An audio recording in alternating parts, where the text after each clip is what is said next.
ની દ્રષ્ટિએ રાજ્યમાં મોખરાનું સ્થાન ધરાવે છે. બાગાયત ખેતીમાં પણ હળવદ આગળ છે. હળવદ શાંતિપ્રિય શહેર છે. ત્યારે હળવદના વિકાસને વધુ સ્પીડ આપવા માટે માનનીય મુખ્યમંત્રીશ્રીને રજૂઆત હતી દૂરંદર્શીથી.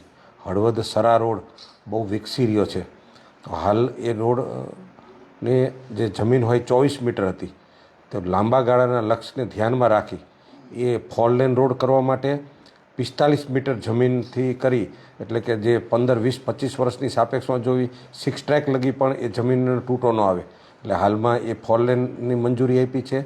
સાથે હળવદ ટીકર, જે ટીકરની હળવદ સાથેની કનેક્ટિવિટી છે એ 10 મીટરનો વાઇડનિંગ રોડ 54 કરોડ 80 લાખના ખર્ચે, એ સાથે હળવદ મયુરનગર રાયસંગ પર એને પણ વાઇડનિંગ 7 મીટર સાથે.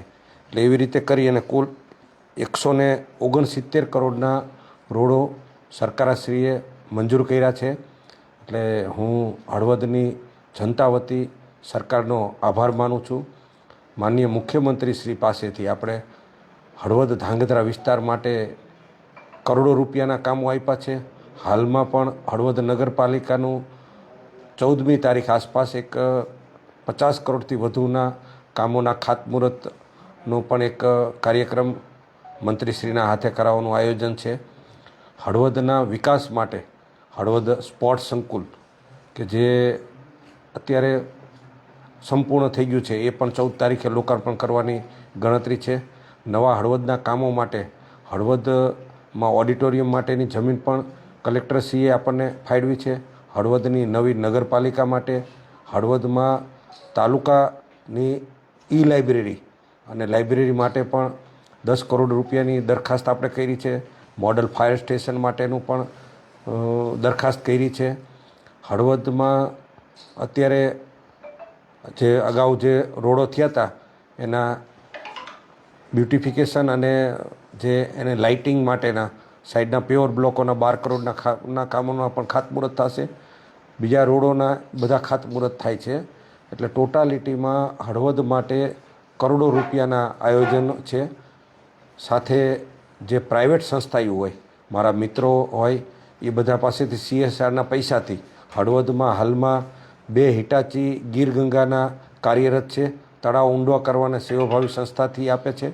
સાથે હળવદને ICU ઓન વ્હીલ્સ, એટલે ક્યાંય ઇમરજન્સીમાં કોઈને કાંઈ તકલીફ પડે તો એ CSRમાંથી હળવદ નગરપાલિકાને પણ 40 લાખથી વધુ ખર્ચની ICU ઓન વ્હીલ્સ મંજૂર થઈ ગયું છે. એટલે એ આપણને માર્ચ પહેલાં લોકાર્પણ થશે. કહેવાનો મતલબ કે આ હળવદને કનેક્ટિવિટીની દ્રષ્ટિએ એટલી શ્રેષ્ઠ કામ કર્યું છે. કુડા ટીકર અત્યારે 72 કરોડના ખર્ચે વાઇડનિંગનું કામ ચાલુ છે. એ પણ 2 મહિના 3 મહિનામાં કામગીરી પૂરી થઈ જશે. નવા કામોમાં ટીકર પલાસવાનું પણ સરકારમાં ફોરેસ્ટમાં મંજૂરી લેવલે પડેલું છે.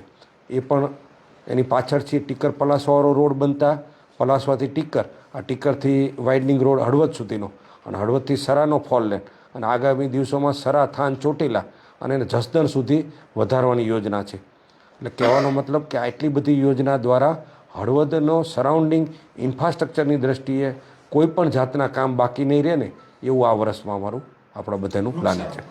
હવે આ સાહેબ એક ચરાડવા ગામે જે બાયપાસ કાઢવામાં આવે અથવા રોડ પહોળો કરવામાં આવે તેવી માંગ હતી, એ બાબતે શું કહીશું? ચરાડવા બાયપાસ માટેની જમીન સંપાદનની નોટિસ, જાહેર નોટિસ નીકળી ગઈ છે.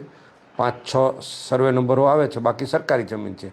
એટલે એ પણ ચરાડવા બાયપાસનું પણ કામ આગામી દિવસોમાં બહુ ટૂંક સમયમાં પૂરું થઈ જશે. હાલમાં હળવદ મોરબીનો રોડ, એ મોટા ભાગનો રોડ કામ પૂરું થઈ ગયું છે. એટલે આ ચરાડવા બાયપાસ બની જતાં એ પણ ટ્રાફિકની સમસ્યા સોલ્વ થશે. જે મેર ઉપરના રોડની ઘણા લોકોની ઘણી જૂની માંગ છે, એ બાબતે શું કહીશું? હું ધારાસભ્ય થયા પછી અમુક બાબત એવી હતી કે જે રોડો કરવાથી ઘણો મોટો ફાયદો થાય. હમણાં શક્તિનગર વેગળવા રોડનું ખાતમુહૂર્ત કર્યું અને અત્યારે 1 મહિનામાં એ કામ પૂરું થશે. તો એ રોડ થવાથી બધી કનેક્ટિવિટી ફાસ્ટ થઈ. એવું રાણેક પર મેરુપરવાળું પણ ખાતમુહૂર્ત હમણાં કર્યું, એનાથી એ ફાસ્ટ થશે. સાથે મેરુપર સિંચાઈનો જે રોડ હતો, જે બધા આગેવાનો કહેતા હતા કે 25-30 વર્ષથી એ રોડ બન્યો નથી, તો એની પણ 2 કરોડ ને 69 લાખની વહીવટી મંજૂરી આપી દીધી છે. એટલે એ પણ સિંચાઈ વિભાગથી એ રોડ પણ પૂરો થઈ જાય છે.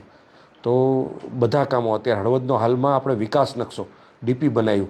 કોઈ પણ શહેરનો વિકાસ કરવો હોય તો એનો વિકાસ નકશો હોય અને પછી ડીપી, પછી અંદર ટીપી બનતો હોય છે.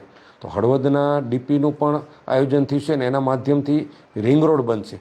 એટલે આપણે હળવદ માટે અગાઉ રજૂઆત આપણે કરી હતી કે માળિયા અમદાવાદ 6 ટ્રેક રોડ કરો અને 6 ટ્રેકમાં ઓવરબ્રિજ કરવાનું અને સાથે આ રિંગ રોડનું થઈ જાય ને તો હળવદની જે ટ્રાફિક સમસ્યા સોલ્વ થઈ જશે અને ડીપી બનવાથી પણ મોટો ફાયદો થવાનો છે. અત્યારે ડીપી અંતિમ તબક્કામાં છે.